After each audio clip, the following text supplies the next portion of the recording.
Assalamualaikum warahmatullahi wabarakatuh. Halo teman-teman. Di sini kita akan belajar mengenai teori belajar humanistik. Perkenalkan, nama saya Mei Vinta Nur Intansari, Program Studi Pendidikan Bahasa Inggris, kelas Konten 1 Universitas Tidar. Nah, apa saja sih yang akan kita pelajari?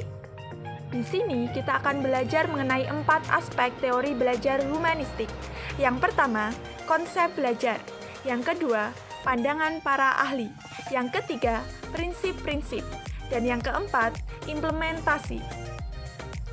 Konsep belajar menurut psikologi humanistik. Menurut teori humanistik, proses belajar harus dimulai dan ditujukan untuk kepentingan memanusiakan manusia itu sendiri. Teori humanistik lebih banyak berbicara tentang konsep-konsep pendidikan untuk membentuk manusia yang dicita-citakan, serta tentang proses belajar dalam bentuknya yang paling ideal. Contoh, dalam pelaksanaannya bisa diambil dari teori kognitifnya Ausubel tentang belajar bermakna atau meaningful learning, mengatakan bahwa belajar merupakan asimilasi bermakna. Materi yang dipelajari diasimilasikan dan dihubungkan dengan pengetahuan yang telah dimiliki sebelumnya. Nah, kemudian pandangan para tokoh psikologi humanistik. Di sini ada 5 tokoh psikologi humanistik. Yang pertama, Carl Rogers. Yang kedua, Benjamin Bloom and David Caldwell. Yang ketiga, Kolb. Yang keempat, Honey and Mumford. Dan yang terakhir, Habermas. Pandangan Rogers tentang belajar. Rogers menjelaskan bahwa siswa yang belajar hendaknya tidak dipaksa, melainkan dibiarkan belajar bebas. Siswa diharapkan dapat membebaskan dirinya, sehingga ia dapat mengambil keputusannya sendiri dan berani tanggung jawab atas keputusan-keputusan yang ia ambil atau ia pilih sendiri. Nah, di sini Rogers menjelaskan mengenai prinsip-prinsip belajar humanistik, yaitu yang pertama, hasrat untuk belajar. Hasrat untuk belajar merupakan suatu hal yang bersifat alamiah bagi manusia. Ini disebabkan adanya hasrat ingin tahu manusia yang terus-menerus terhadap dunia dengan segala isinya. Yang kedua, belajar bermakna. Makna sangat penting dalam belajar. Seseorang beraktivitas atau tidak senantiasa akan menimbang-nimbang apakah aktivitas tersebut mempunyai makna untuk dirinya atau tidak. Yang ketiga, belajar tanpa hukuman. Hukuman memang dapat membuat seseorang mau untuk belajar, tetapi hasilnya tidak akan bertahan lama. Ia melakukan aktivitas belajar sekedar menghindari hukuman. Manakala hukuman tidak ada, aktivitas pun tidak akan ia lakukan. Yang keempat, belajar dengan inisiatif sendiri. Belajar dengan inisiatif sendiri pada diri pembelajar menunjukkan betapa tingginya motivasi internal yang dipunyai pembelajar yang kaya akan inisiatif terhadap kemampuan untuk mengarahkan dirinya sendiri. Yang kelima, belajar dengan perubahan. Dunia terus berubah dan siapapun di dunia ini tak ada yang dapat menangkal perubahan. Oleh karena itu, pembelajar haruslah dapat belajar dengan segala kondisi dan situasi yang serba berubah ini. Kemudian, langkah-langkah pembelajaran menurut Rogers. Yang pertama, guru memberikan kepercayaan kepada kelas memilih belajar secara terstruktur. Yang kedua, guru dan siswa membuat kontrak belajar. Yang ketiga, guru menggunakan metode inquiry atau belajar menemukan discovery learning. Yang keempat, guru menggunakan metode simulasi. Yang kelima, guru mengadakan latihan kepekaan agar siswa mampu menghayati perasaan. Yang keenam, guru bertindak sebagai fasilitator belajar. Yang ketujuh, guru menggunakan pengajaran berprogram agar tercipta peluang bagi siswa untuk timbulnya kreativitas. Kemudian, pandangan Bloom and Caldwell terhadap belajar. Benjamin Bloom and David Caldwell lebih menekankan perhatiannya pada apa yang telah dikuasai oleh individu sebagai tujuan belajar. Setelah melalui peristiwa belajar, tujuan belajar yang dikemukakannya dirangkum ke dalam 3 kawasan yang dikenal dengan sebutan taksonomi Bloom. Nah, ini dia taksonomi Bloom, ada 3 hal atau 3 cakupan. Yang pertama, kawasan kognitif, kawasan afektif, dan kawasan psikomotorik. Kawasan kognitif sendiri terdapat pengetahuan, pemahaman, aplikasi, analisis, evaluasi, dan kreativitas. Sedangkan dalam kawasan afektif ada 5 aspek, yaitu pengenalan, merespon, penghargaan, pengorganisasian, dan pengamalan.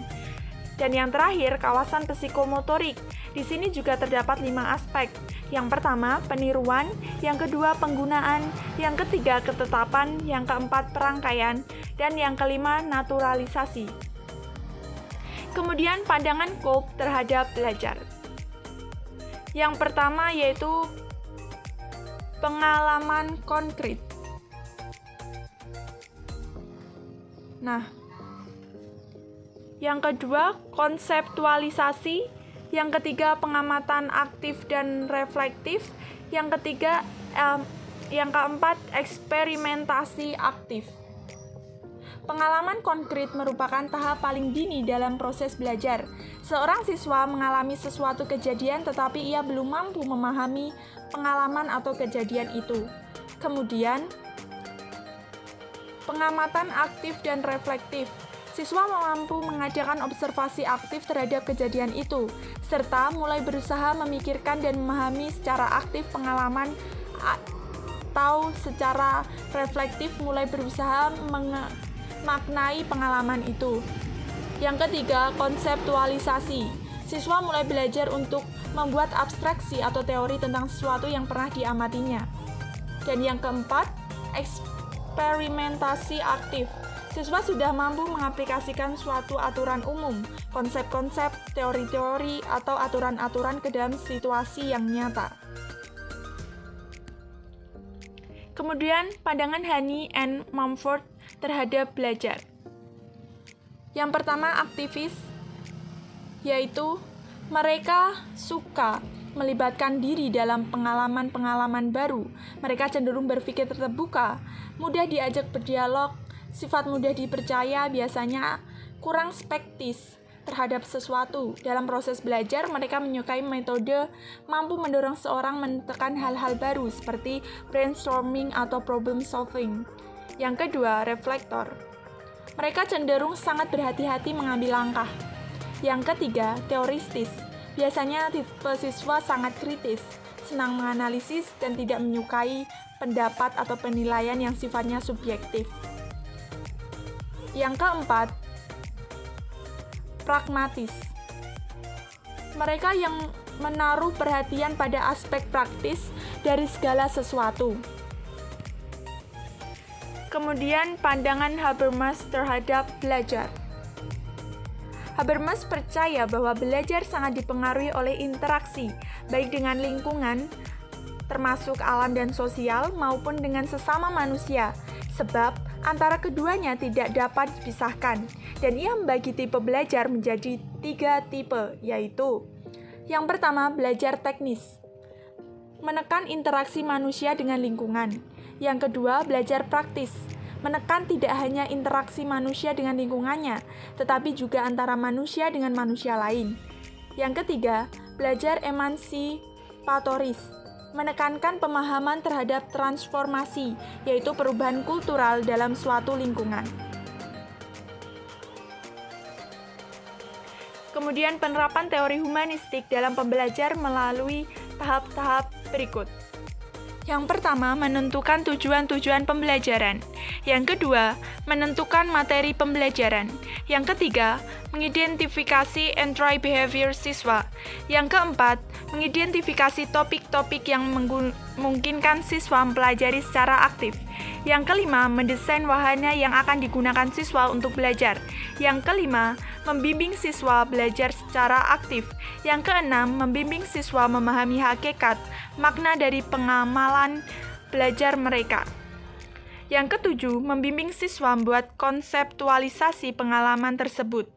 Yang kedelapan, membimbing siswa sampai mereka mampu mengaplikasikan konsep-konsep baru ke situasi yang baru. Dan yang terakhir, mengevaluasi proses dan hasil belajar siswa. Nah, kemudian di sini ada 2 hal atau dua aspek. Yang pertama, mengenai kelebihan teori belajar humanistik dan kekurangan teori belajar humanistik. Kelebihan teori belajar humanistik yaitu teori humanistik memiliki karakter yang memfokuskan pada pengembangan sikap, kepribadian, mental, dan analitik siswa.